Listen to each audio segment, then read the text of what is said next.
Hello friends, कैसे हैं दोस्तों। आज कक्षा 6 के स्टूडेंट्स के लिए लेकर आया हूँ विषय हिंदी का पाठ संख्या 2, जिसका नाम है बचपन। अध्याय 2 के सारे प्रश्नों के उत्तर का वीडियो है ये। तो आइए देखते हैं। ये जो चैप्टर है ये है संस्मरण, और यहाँ संस्मरण से प्रश्न नंबर 1 है, लेखिका बचपन में इतवार की सुबह क्या क्या काम करती थी। उत्तर है अपने मोजे धोना और जूतों पर पॉलिश करके चमकाना। ये 2 काम लेखिका इतवार की सुबह किया करती थी। प्रश्न संख्या 2, तुम्हें बताऊंगी कि हमारे समय और तुम्हारे समय में कितनी दूरी हो चुकी है। इस बात के लिए लेखिका क्या क्या उदाहरण देती है। समय। प्रश्न संख्या 2, तुम्हें बताऊंगी कि हमारे समय और तुम्हारे समय में कितनी दूरी हो चुकी है। इस बात के लिए लेखिका क्या क्या उदाहरण देती है। उत्तर, समय के साथ आए परिवर्तनों के बारे में लेखिका उदाहरण देती है कि पहला, उस समय की कुल्फ़ी अब आइसक्रीम में और कचौड़ी समोसा पेटीज़ में बदल गए हैं। अर्थात उस समय कुल्फ़ी मिला करती थी, बच्चे बड़े चाव से कुल्फ़ी खाया करते थे, लेकिन आजकल के बच्चे आइसक्रीम खाते हैं। और पहले कचौड़ी समोसे खाते थे, आजकल उनकी जगह पेटीज़ मिलने लग गई हैं, तो पेटीज़ खाने लग गए हैं। दूसरा, उस समय कुछ घरों में ग्रामोफोन थे।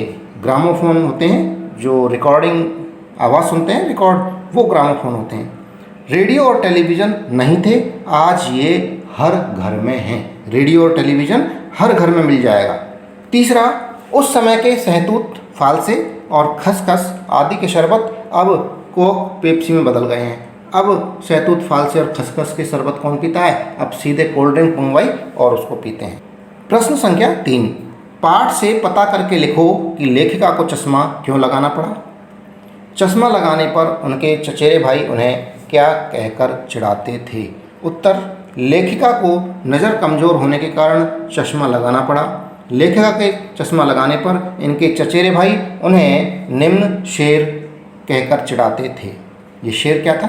आँख पर चश्मा लगाया ताकि सूझे दूर की, यह नहीं लड़की को मालूम सूरत बनी लंगूर की। इस तरह से लेखिका के चचेरे भाई उन्हें शेर कहकर चिढ़ाया करते थे।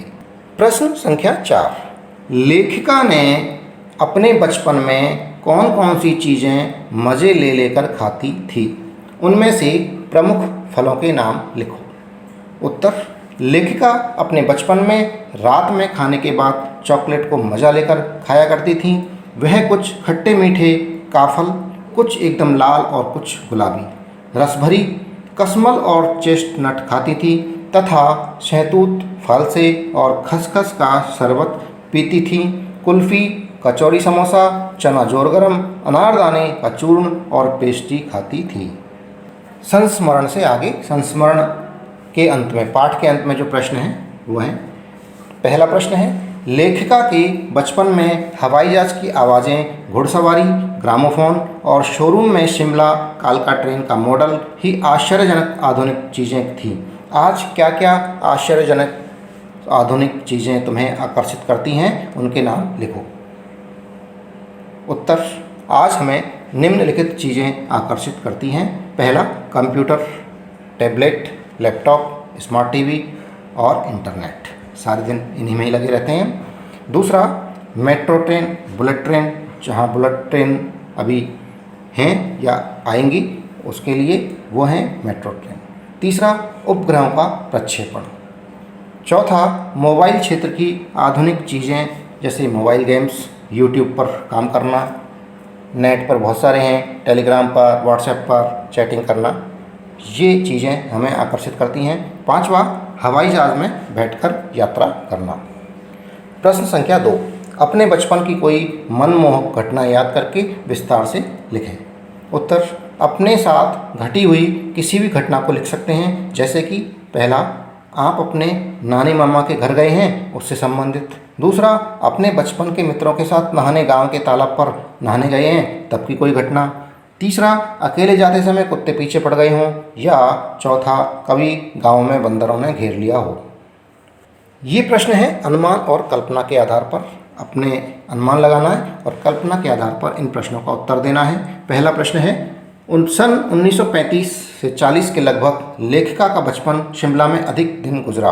उन दिनों के शिमला के विषय में जानने का प्रयास करो। उत्तर, शिमला का प्राकृतिक वातावरण अत्यंत सुहावना रहता है। सन 1935-40 में जब लेखिका शिमला में रही थी तब तो वहाँ का वातावरण और भी शुद्ध और भी ज़्यादा सुहावना रहा होगा। तब वहाँ पर मॉल, रेस्टोरेंट तथा अच्छी दुकानें आदि भी खुल गई थी। शिमला काल का ट्रेन थी और कभी कभी हवाई जहाज़ भी दिखाई दे जाता था। प्रश्न संख्या 2, लेखिका ने इस संस्मरण में सर्वर के माध्यम से अपनी बात बताने की कोशिश की है, लेकिन सर्वर का कोई परिचय नहीं दिया है। अनुमान लगाओ कि सर्वर कौन हो सकता है। उत्तर, लेखिका ने इस संस्मरण में सर्वर को संबोधित करके अपनी बात बताने की कोशिश की है, लेकिन सर्वर का कोई परिचय नहीं दिया है। मेरे अनुमान से सर्वर लेखिका का कोई परिचित करीबी रहा होगा, या तो हो सकता है मित्र हो या अपना कोई भाई हो जिसकी उस समय की उम्र लेखिका की उम्र के लगभग बराबर या थोड़ी ज़्यादा रही होगी, जो शिमला या दिल्ली का रहने वाला होगा। दोस्तों, इसी के साथ में ये वीडियो समाप्त हुआ। जो चैनल पर नए हैं वो चैनल को सब्सक्राइब जरूर कर लें। वीडियो पसंद आ रहा है तो वीडियो को लाइक कर लें। धन्यवाद, थैंक यू।